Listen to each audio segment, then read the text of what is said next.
ಪ್ರಿಯ ವೀಕ್ಷಕರೇ, ಜನಧ್ವನಿ ನ್ಯೂಸ್ಗೆ ಸ್ವಾಗತ. ಶಾಲೆಗೆ ಚಕ್ಕರ್ ಹೊಡೆಯುವ ಶಿಕ್ಷಕರಿಗೆ ಕಡಿವಾಣ ಹಾಕಲು ಸರ್ಕಾರ ಈಗ ಕಟ್ಟುನಿಟ್ಟಿನ ಕ್ರಮಕ್ಕೆ ಮುಂದಾಗಿದೆ. ಕೆಲ ಶಿಕ್ಷಕರು ಶಾಲೆಗೆ ನಿಯಮಿತವಾಗಿ ಹಾಜರಾಗದೇ ಇರುವ ಕುರಿತು ಪೋಷಕರು ಮತ್ತು ಸಾರ್ವಜನಿಕರಿಂದ ಬಂದಿರುವ ದೂರುಗಳ ಹಿನ್ನೆಲೆ ಶಿಕ್ಷಣ ಇಲಾಖೆ ಹೊಸ ನಿಯಮ ಜಾರಿಗೆ ತಂದಿದೆ.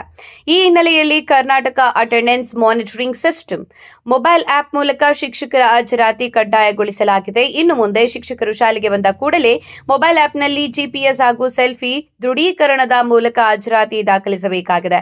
ಬೆಳಗ್ಗೆ ಶಾಲೆಗೆ ಬಂದಾಗ ಇನ್ ಅಟೆಂಡೆನ್ಸ್ ಮತ್ತು ಶಾಲೆ ಮುಗಿದ ನಂತರ ಔಟ್ ಅಟೆಂಡೆನ್ಸ್ ಹಾಕುವುದು ಅನಿವಾರ್ಯವಾಗಿದೆ.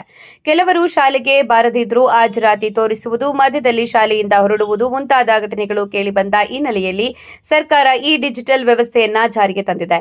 ಈ ಕ್ರಮದಿಂದ ಶಾಲೆಗೆ ಚಕ್ಕರ್ ಹೊಡೆಯುವ ಶಿಕ್ಷಕರಿಗೆ ಕಡಿವಾಣ ಬೀಳಲಿದ್ದು, ವಿದ್ಯಾರ್ಥಿಗಳಿಗೆ ನಿಯಮಿತವಾಗಿ ಪಾಠ ನಡೆಯುವ ವ್ಯವಸ್ಥೆ ಬಲವಾಗಿದೆ ಎಂದು ಅಧಿಕಾರಿಗಳು ತಿಳಿಸಿದ್ದಾರೆ. ನಿಯಮ ಉಲ್ಲಂಘನೆ ಮಾಡಿದ ಶಿಕ್ಷಕರ ವಿರುದ್ಧ ಕಠಿಣ ಕ್ರಮ ಕೈಗೊಳ್ಳಲಾಗುವುದು ಎಂಬ ಎಚ್ಚರಿಕೆಯನ್ನ ಸಹ ನೀಡಲಾಗಿದೆ. ಜನಧ್ವನಿ ನ್ಯೂಸ್ ಚಳ್ಳಕೆರೆ. ಇನ್ನಷ್ಟು ಸ್ಥಳೀಯ ಸುದ್ದಿಗಾಗಿ ಜನಧ್ವನಿ ನ್ಯೂಸ್ ಚಾನೆಲ್ಗೆ ಸಬ್ಸ್ಕ್ರೈಬ್ ಮಾಡಿ.